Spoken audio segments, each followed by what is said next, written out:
There are some days when you think you know exactly who you are to the people you love. And then one afternoon, in the middle of what should have been a celebration, you find out you were wrong about all of it. My name is Walter. No, wait. I need to stop there. The man telling this story isn't important by name. Call me what my grandson calls me, Grandpa Gord. That's enough.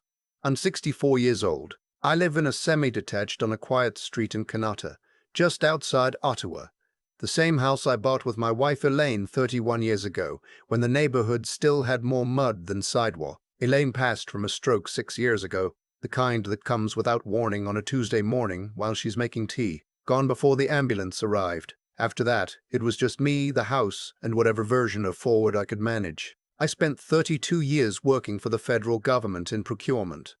Not glamorous work. Not the kind of career that gets a room talking.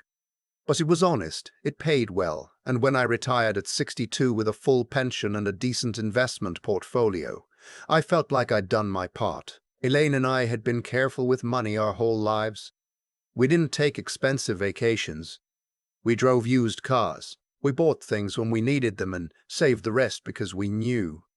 We always knew that the real purpose of all that careful living was to give our daughter a better start than we had. Her name is Meredith. She's 36 now, married 8 years to a man named Jasper Vance, and they have a 9-year-old boy, Noah, who is, without question, the best thing that has happened to this family in a long time.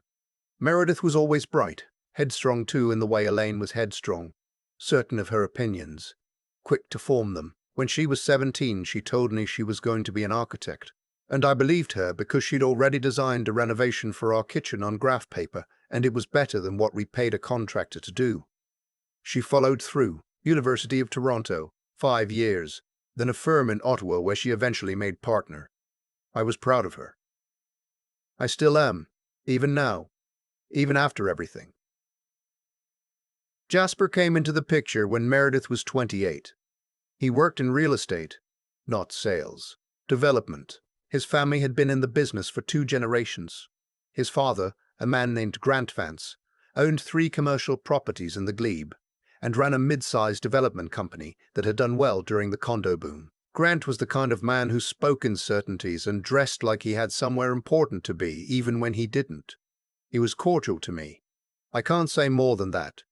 When Meredith and Jasper got engaged, I paid for the wedding. Fully. I want to be clear about that, because it matters later. Jasper's family could have contributed. Grant Vance drove a Range Rover and had a membership at the Red Oak Club.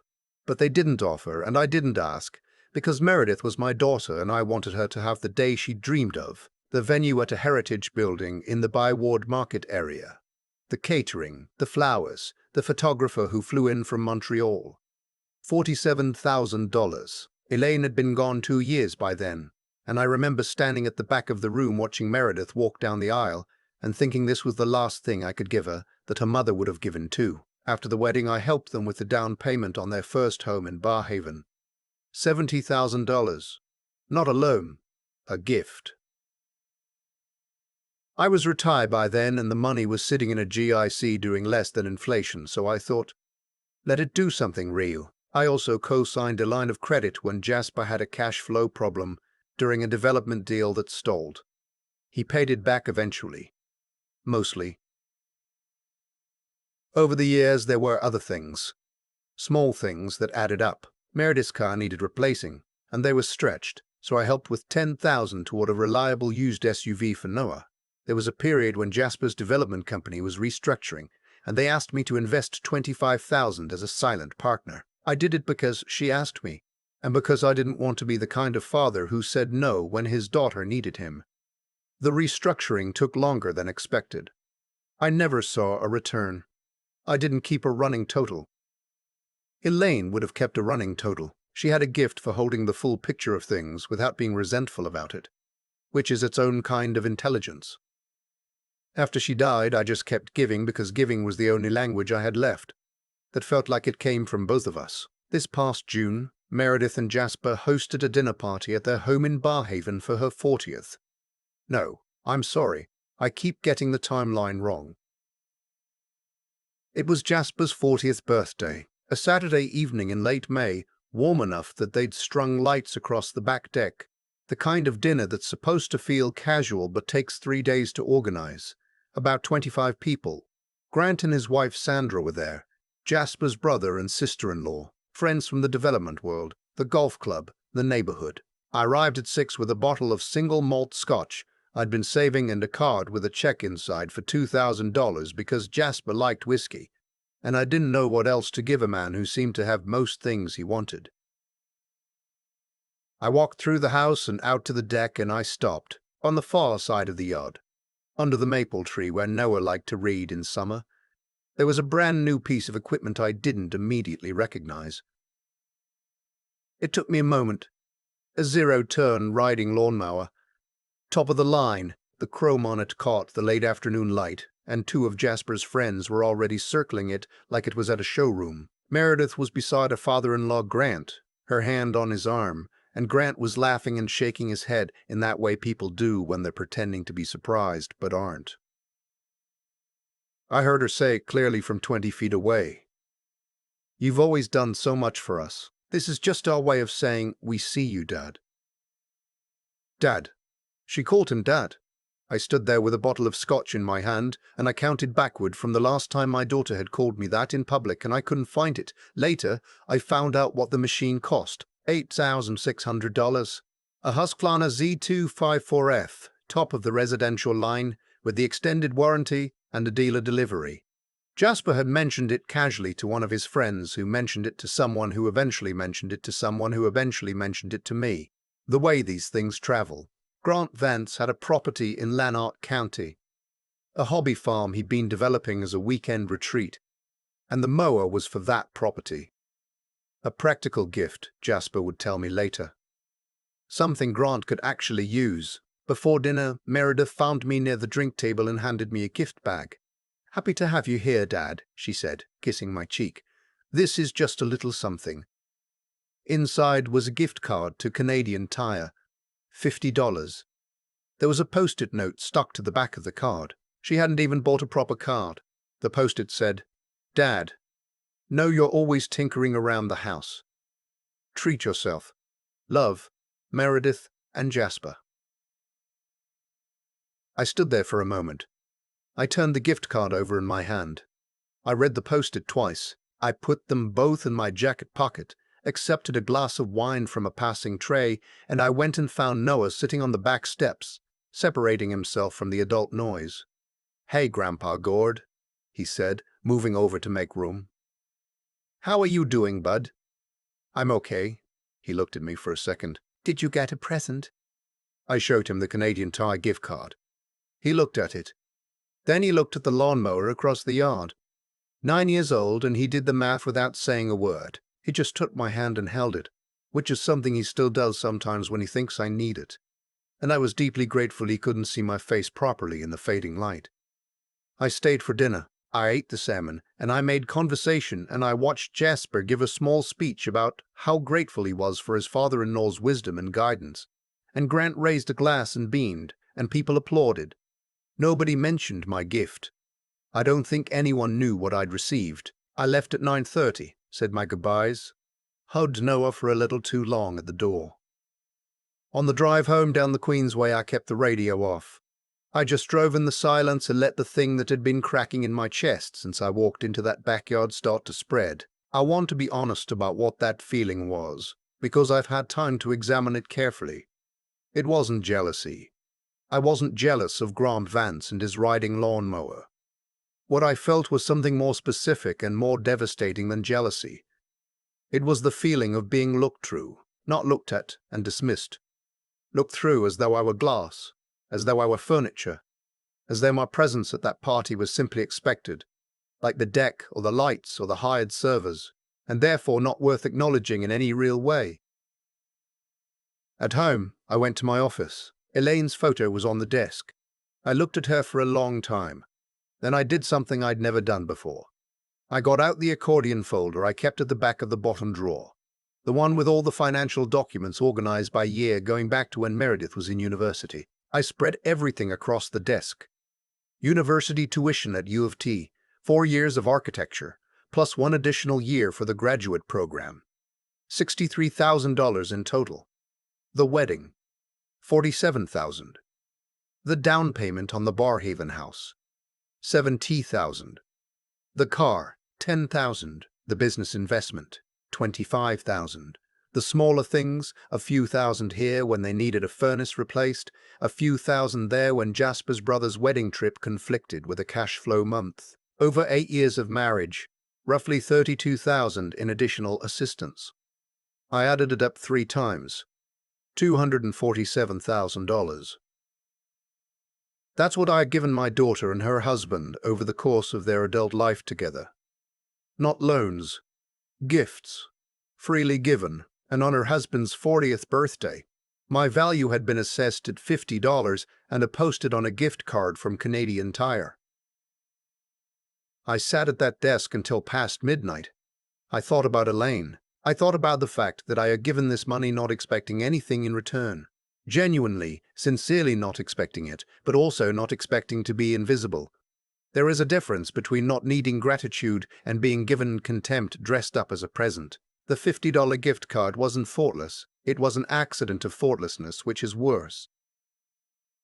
It meant I hadn't crossed her mind in any deliberate way when she was deciding how to mark the occasion. I went to bed, but I didn't sleep. I lay in the dark and I thought about patterns. The way Meredith talked about Grant's opinions on her firm, on her projects, on parenting Noah. The way Jasper's family events always seemed to take priority. The Christmas Eve that moved from my house to Grant's cottage in Lanark because, Meredith explained, it was easier for everyone. I had made a 3-hour drive in December to celebrate Christmas in another man's house. I had brought the wine and the gifts, and I had sat at his table and I had been pleasant, and I had listened and I had driven home alone at 11 at night, because I didn't want to intrude on the overnight. I had been folding myself up for years to fit into the space they left for me, and the space had been getting smaller, and I hadn't said a word. Monday morning, I called my financial advisor, a woman named Phyllis, who had managed my investments since I retired. I asked her to review my accounts and tell me everything my daughter or her husband had access to or visibility into. The answer was more than I'd realized. 3 years earlier, when I'd been doing some estate planning in a rush before a minor surgery, I'd added Meredith to my primary checking account and to a savings account that held just over $110,000. I'd done it so there would be no complications if anything happened to me during the procedure. I'd never updated it after the surgery went fine. She had access to $138,000 of my money. I called my lawyer, a man named Stuart who I'd used for property matters over the years, and booked an appointment for that Wednesday.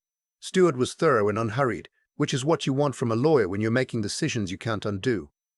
I told him everything. The dinner party, the gift card, the total I'd calculated, the account access. He listened without interrupting. When I finished, he said, "Gordon, what outcome are you looking for? I want to remove Meredith from my accounts. I want to update my will. And I want to understand what my obligations are to Jasper's company given the investment I made." He went through it carefully. The investment, technically, had been structured as a shareholder loan with no documented repayment terms, which meant legally it was ambiguous but realistically difficult to recover. He advised me to write it off and move on. I agreed. The will was the harder conversation. My current will left everything to Meredith. The house valued now at approximately $820,000 based on recent sales in Kanata. My investment portfolio around $360,000. The pension survivor benefit structure which I could redirect. Various personal assets. Total estate somewhere north of $1.3 million. I want to leave Meredith what she gave me, I told him. He paused. What do you mean? I mean I want her to receive exactly $50. Stuart looked at me for a long moment. Then he picked up his pen. We worked for 2 hours. The new will was structured as follows. Meredith would receive $50, the value of her gift card. Noah would receive $800,000 held in a trust managed by Stuart's firm, accessible at $25, with a provision for educational expenses before that. The remaining estate. The house proceeds and investment balance after Noah's trust was funded would go to the Ottawa Hospital Foundation in Elaine's name. She had spent her last conscious hours in that hospital and the staff had been extraordinary. There was a no contest clause. If Meredith challenged the will, she would forfeit even the $50. Stewart asked me twice if I was certain. I was. The following Thursday morning, I went to my branch of the Royal Bank on Richmond Road. I'd been a customer there for 26 years. My usual advisor wasn't in, but the branch manager, a composed woman named Roberta, handled it personally. I removed Meredith from both accounts. I also changed the contact information and notification settings, so any access attempts would flag to me directly. It took 40 minutes. When I walked out into the June sunshine, I stood on the sidewalk for a moment and took a slow breath. I felt lighter in a way I couldn't entirely explain. Not happy. Not vindicated. Just cleaner. Like a weight I'd been carrying so long I'd forgotten it was there had shifted off my shoulders. I called my nephew, a man named Wesley, that evening. Wesley is 41, works in residential construction in Nepean, married with 3 kids. He'd helped me with renovations on the Connaughton house twice over the years, refusing to take more than materials cost. He was steady, practical, and showed up when he said he would, which sounds like a low bar, until you've spent enough time around people who don't clear it. I told Wesley the full story. He was quiet for a long time when I finished. "Uncle Gord," he said, "I had no idea it was like that." "I didn't either," I said, "not clearly, not until it was all in front of me." I asked him if he'd be willing, when the time came, to be the executor of my estate and the co-trustee on Noah's trust alongside Stewart's firm. He said yes without hesitating. He also said, "Is there anything you need right now? Do you want company?" I told him I was okay, and I was. That was the thing. I genuinely was.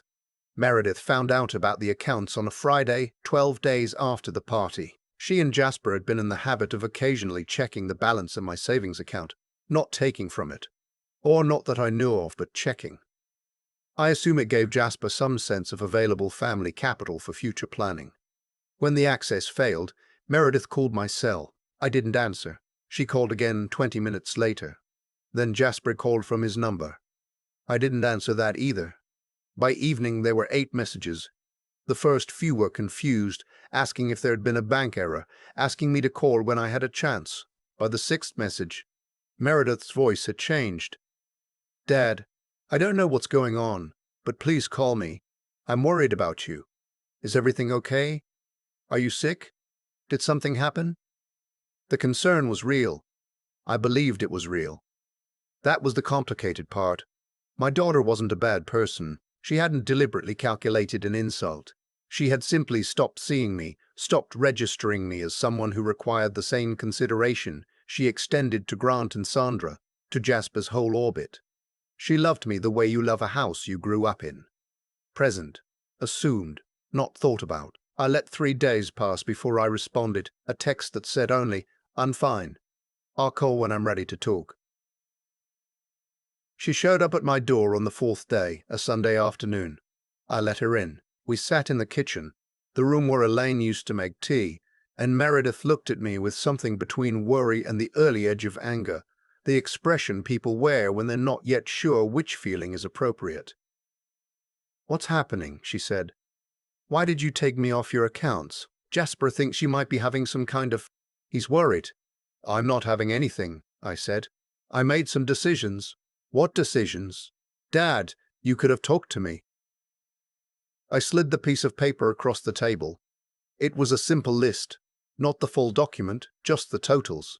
University, wedding, down payment, car, investment, the smaller amounts. The total at the bottom, $247,000. She looked at it for a long time.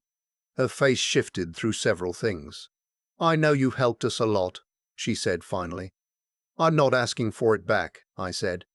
"I never was. I want you to understand what that number means next to a $50 Canadian Tire card and a Post-it note." She was quiet. "You called Grant Dad in front of everyone at that party, Meredith. You gave him an $8,000 piece of equipment and told him you see him. You put a Post-it on a gift card for me." I didn't think about it like that. The mower was Jasper's idea.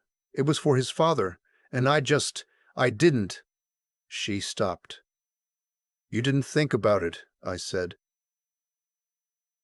That's exactly what I'm telling you, she cried. I had expected that, and I had decided in advance that I would let her cry without rushing to comfort her, because I had spent too many years managing her emotions at the expense of my own. I sat across from her and I waited.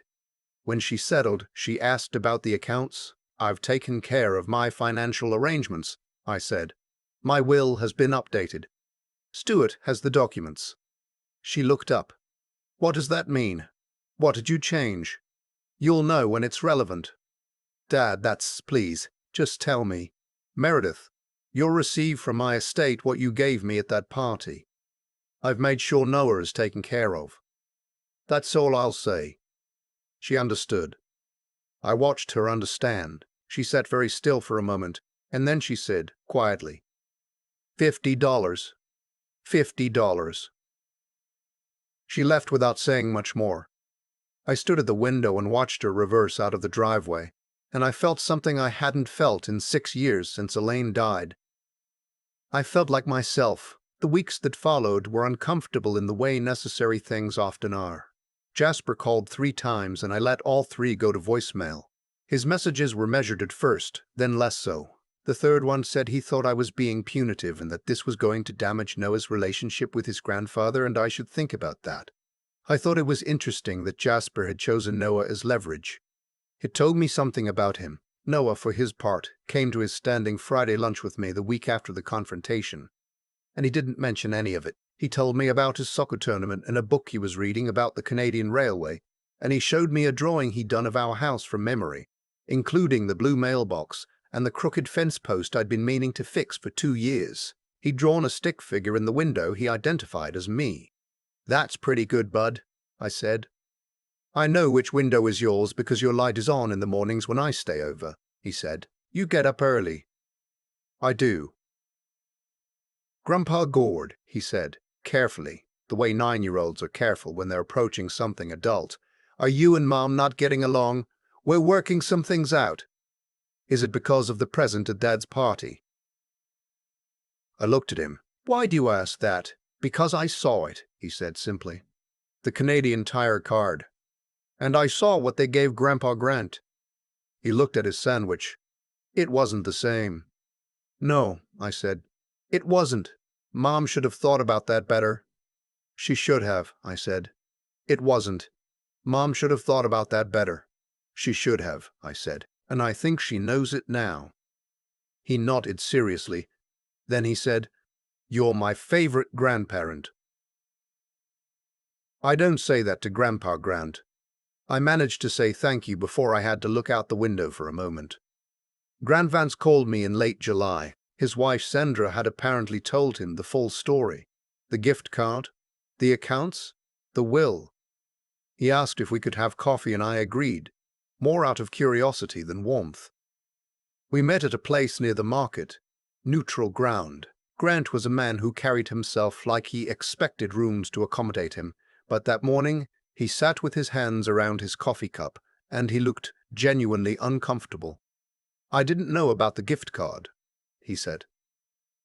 Sandra told me after Meredith called her. I want you to know. If I'd known what they'd given you, I would have said something. It's not your responsibility. Maybe not. But I benefited from something I shouldn't have benefited from. An $8,000 piece of equipment that was paid for, at least in part, by the general disregard my son and daughter-in-law showed to you. He paused. I'm setting the Mower. I've already listed it. The money is going to Meredith and Jasper, and I've told them it's to be used to address their responsibilities, not to you specifically, but to their family situation generally. I hadn't expected that. I told him so. I have 2 sons, he said. If either of them treated their father the way Jasper has apparently helped treat you, I'd be on the phone with them in about 4 minutes. He looked at me steadily. You built something for your daughter. You had the right to expect better. We sat for another half hour. I found, unexpectedly, that I respected Grand Vance. He was not the man I had quietly resented for years.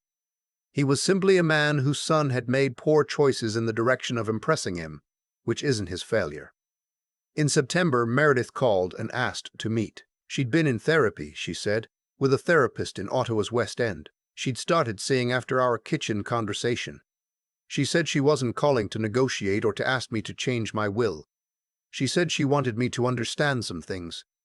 We met at the same kitchen table. She told me she had spent the summer trying to understand what had happened, not to justify it, but to see it clearly. She said that somewhere in the years of building her career and her family and her marriage, she had transferred the emotional weight of parent onto Jasper's family, because they were physically present at more events, because Grant was active and loud and took up space, and she had defaulted to me being available and steady, and therefore in less need of demonstration.